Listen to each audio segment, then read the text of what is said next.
Hi there, it's Kulji again, and thank you for joining me. I'm very happy that you've stepped in to see this second video post from mine. There's a couple of topics I wanted to talk about today. The first one being fear, just to go over some things I spoke about in the first post, and then to talk about social media or any type of media, to be honest. I am not an expert at any of this. I'm learning as we're all going along, learning in this ever fast moving environment. And as we all know, yesterday's information becomes very old very quickly. But relating to fear itself, as you know, fear does give you two reactions. It's either fight or flight. And I really wanted to look at the flip side of fear, because we can also look at the flip side of fear to help us and to hopefully help those people around us to get a handle and try to get some control back in our lives when we feel really helpless, so to speak. In my case, I remember going through my initial cancer diagnosis and feeling a heck of a lot of fear and doing exactly what the oncologist told me not to do. I was told not to go to Dr. Google, and I found myself being on Dr. Google all of the time, morning, noon, night, middle of the night, looking at my symptoms, diagnosis, treatments, all sorts of things, looking at so much information. It was overwhelming. It really did have a psychological and mental effect on me, because I was fearful, quite frankly. And that insights other emotions which at the time were just not positive for my well-being. But essentially I was in a constant state of fear, feeling very, very vulnerable. I was able to recognize it, and I think sometimes that's the thing, you've got to be able to try and recognize it. And I don't profess to know everything about fear and the topic of fear, but I'm going to put some links below. You know, it's quite well known how fear can have a detrimental effect on your body, and can be all consuming, as it did with me during my cancer treatment. But I just wanted to go through some of the things that did help me while I was on my journey, so to speak. So as we know, out there in the media world, there's an awful lot of information being posted. Social media, things that have been validated, things that haven't been validated. There's a lot of scaremongering. There's a lot of information by WhatsApp. Facebook is the biggest one, I think.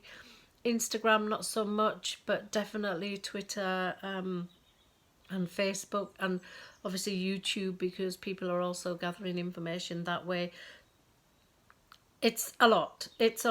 And all I would say is that you've got to be able to recognize information and how it affects you personally, because how it affects you personally has a reaction to how you relate to other people also.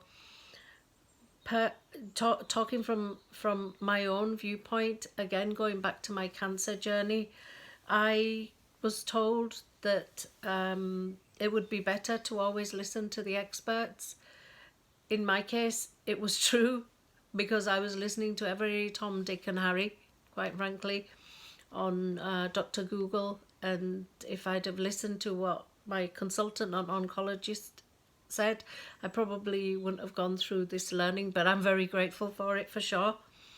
And what I've found is that people are spreading information that maybe not be correct, or not being validated, or exaggerated, and there's a lot of scaremongering out there. I personally don't listen to any of that, because I only take my news from when I listen to the government announcement on a daily basis. They're the ones that have been gathering the information. They're the ones that are pulling all the data together. They're the ones that have got the scientific and medical experts that can put all this information in a usable, readable, acceptable source of information for us. And they're telling us about what we can and can't do. And it's very important, as far as I'm concerned, that we follow it. I do believe that it's very easy to create hysteria, and I think that's what's happening. I did that myself with Dr. Google, but right now people are spreading information, misinformation, which is scaring a lot of people. So you imagine that one person that lives by themselves, that are scrolling through social media and seeing all of this. They don't have any friends or family to support them, no support networks. It can be very overwhelming, very overwhelming. Now, I'm not saying that you shouldn't keep yourselves informed. I think that's really important. Review who you would say are your reliable sources, and for sure have a think about how these things affect you as a person, and really adjust accordingly. Because if they make you angry, or if they make you scared, or if they make you upset, then really have a think about how important it is to keep so well informed, and look at who your actual sources of information are. Now, in actually complying with the information that the government is telling us is so important. Really, they're telling us to stay at home so that we can stop the spread of the disease. There are a lot of people ignoring it.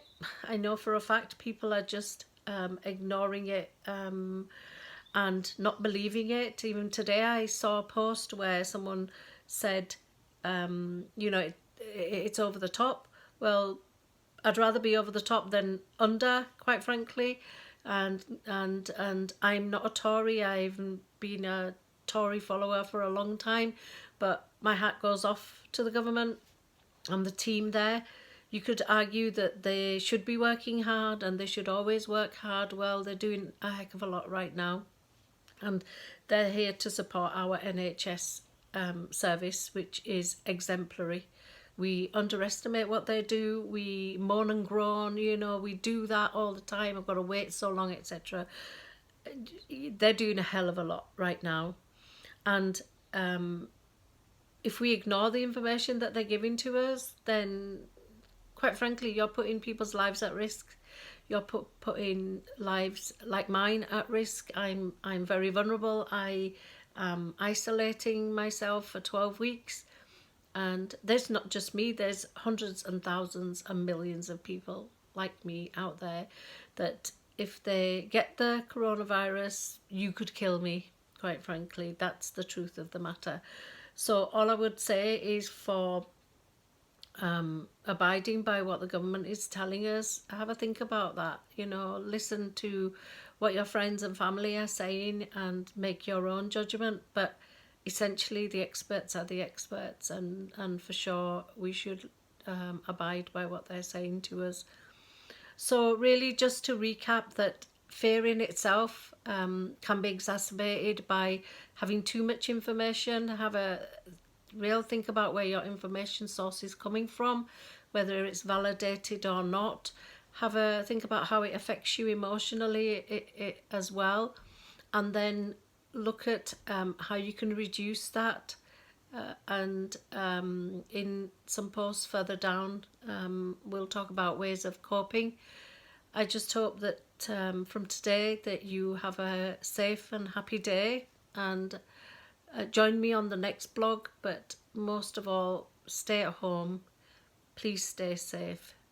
We do want to see you again. Thank you.